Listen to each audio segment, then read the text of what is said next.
Hi, everyone, and welcome to the latest episode of the Tiny Brains podcast. I'm Kevin Joyce, the CEO at Tiny Brains, and with me is Peter Graham, the Brigadier of Brains.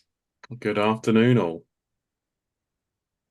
So, what we do on this podcast every week is we take a look at the biggest stories in XR from the previous week, and there's been some pretty big ones this week. We're going to dive straight in with a new XR holographic display. Yes, this is a prototype that Meta and Stanford University have been working on. And at the moment, it kind of looks like a pair of glasses with a single display on the left-hand lens. But what's interesting is the form factor because it is super thin, and it is another step towards these XR glasses or AR glasses that we're after that are within, a small form factor. And they've created what is called an ultra thin custom waveguide holography device with that's driven by AI algorithms. What this actually means is that rather than like a normal headset like a Quest that uses stereoscopic two flat images to make that sort of 3D look. With this holography waveguide, they don't edit. This is pure holograms in front of your eye. This is like true sort of 3D as it were, in an optical stack that's only 3 mil thick, which is kind of cool. Obviously, it's a long way off it. If you will show you the image here, and you'll see it's a long way off from becoming a reality. But it's an interesting step. I think on almost every episode of this podcast this year, we have talked about the steps that need to be taken in order to get true AR smart glasses with displays to consumers. And this is another one. This is a far-reaching step. It's not like we've talked about a lot with the glasses that are coming now being stepping stones. This is something for the future, but it's impressive nonetheless. It definitely is, and hopefully we'll be able to. They haven't shown anything of the actual hologram or what it looks like inside, which is a bit of a shame. But hopefully we'll get to see that in the near future. Yeah, I imagine we're going to see more of this as time goes on. It's definitely.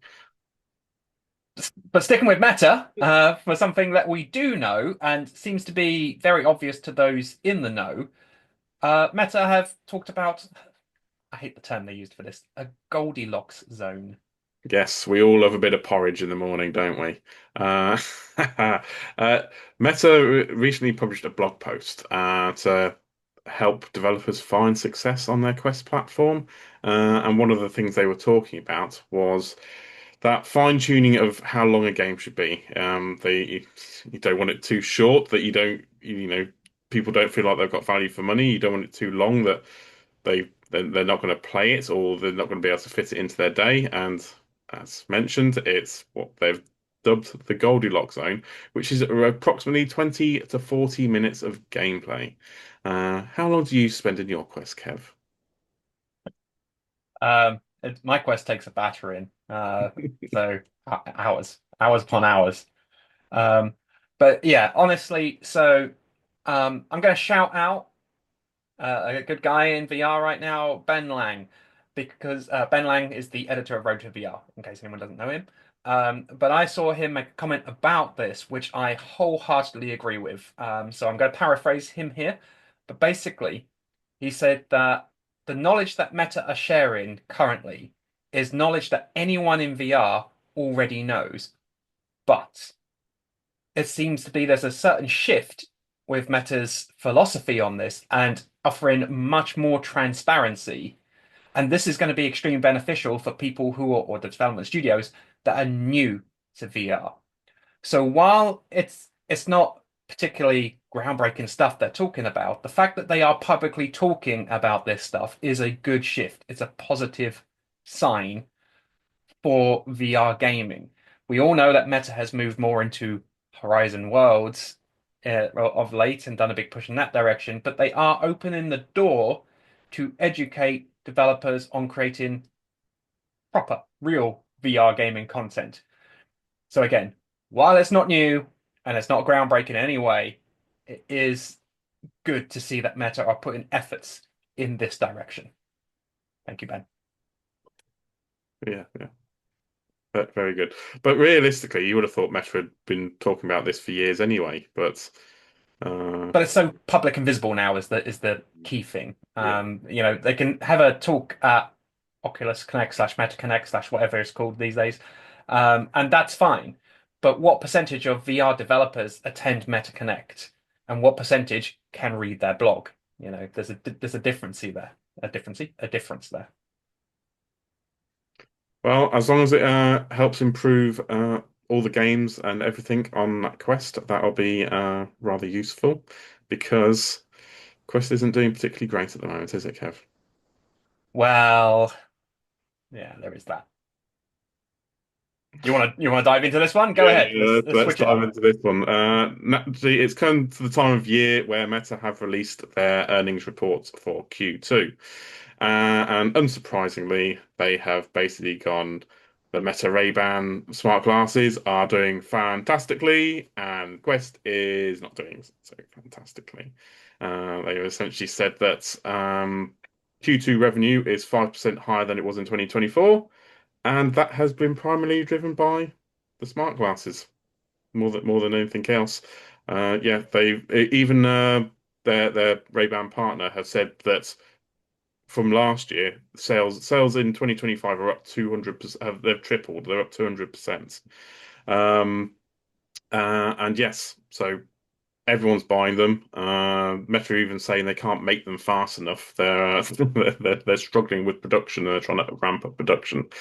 But on the downside, Quest 3 is not selling particularly brilliantly over this year. It did really well when it launched in Christmas last year, 2024, but it's just not continued that traction over the course of 2025. And I'm sure you probably possibly realize this because we've seen a few Quest 3 discounts, haven't we? There's been a number of Quest 3 discounts over the course of 2025, This which is what I was going to throw out there. Now, we all know that Meta is subsidizing the Quest significantly. We can tell that from the comparative competition like Pico devices and whatever else that offer very similar experiences for $200 more.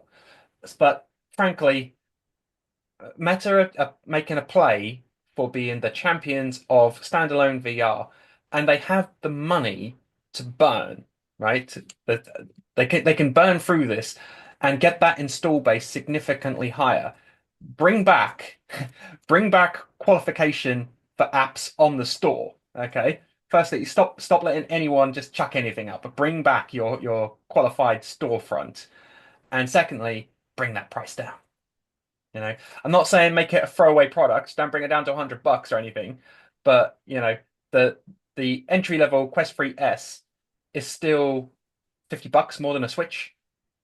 Mm, bring it. Use the Switch as your pricing model. Switch 1, free S. Switch 2, Quest 3. There we go. Done. Easy. Copy Nintendo. They're doing well.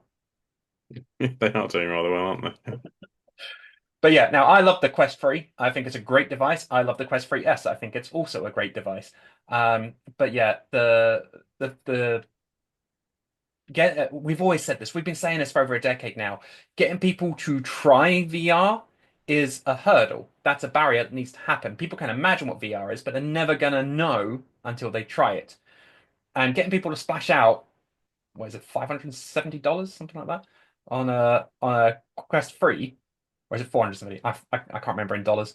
Anyway, around $500 on a Quest 3 without having actually tried it is a big ask. People know what a $500 PlayStation is. People know what a $500 Xbox is. People know what a $500 Switch 2 is, but they don't know what a $500 Quest 3 is. So if you want to get them, those are the markets this device is competing in right now. We can all say, yeah, Quest is great for architecture and education and all these other things, but realistically, it is competing in the gaming market. So if you want to get people on board, you need to be competitive with those devices. Yeah, you're quite right, and that's why that goes back to that previous topic we discussed about Meta stores because they have one in San Francisco, and there was rumor that they were going to open more Meta stores, like Apple has done. You know that's proven hugely successful for Apple because it gets people to try their phones, even the Vision Pro.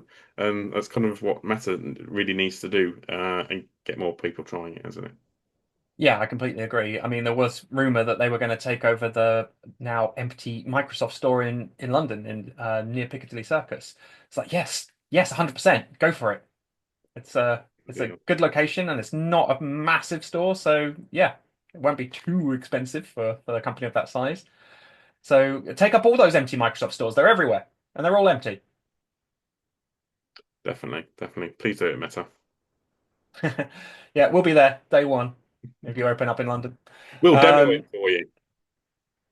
yeah, sure, why not? Um, moving on, we're going to talk about specifically about gaming, as we always do at the end of this podcast. And I mean, I go for it, Pete. I haven't heard this. I obviously this is a game that has been around for a while, and they've talked about VR in it for a while, and it's never happened. And my the limit of my faith is being pushed. Yeah, I think a lot of people's limit of their faith has been pushed by this game, and it's probably still in the realms of fantasy. To be fair, Star Citizen. Yeah, you remember that, or do you play it? Do you still It, play it? it's still hugely popular. It It's is. still going very well. But I seem to remember VR being promised for this game 12, 13 years ago. You're quite right. It was 13 years ago because Star Citizen originally began as a Kickstarter project, looking for 500 grand to do their little, sci-fi game. And as part of the Kickstarter, there was promised, well, mentioned VR support, and it actually there was a very early demo which had support for the Oculus Rift. They mentioned it in the Kickstarter. And then nothing really happened.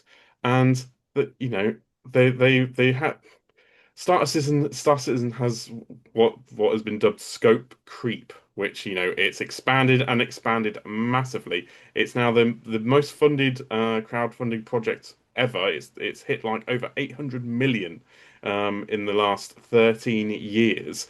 Um, but it's still in an alpha. It's not even hit beta yet, technically.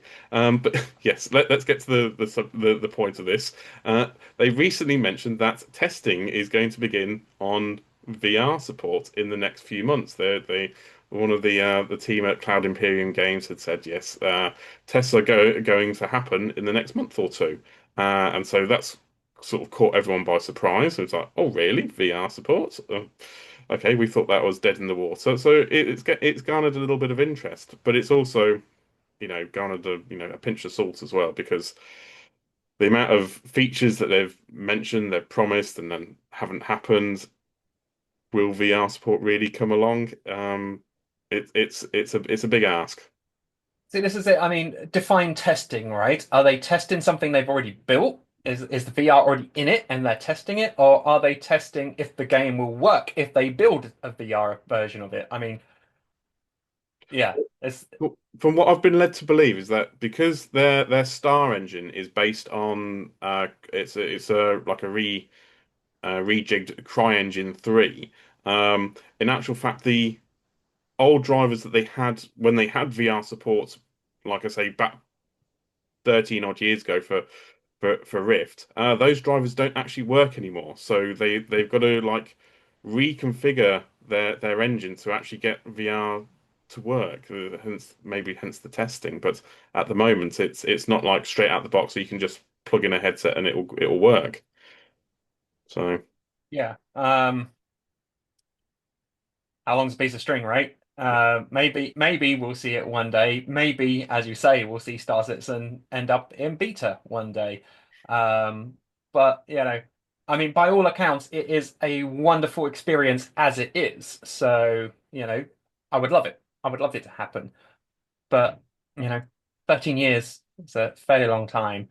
There were kids that weren't born when that announcement was made that now have quests. So, Oh yeah, yeah, right. Very true, actually.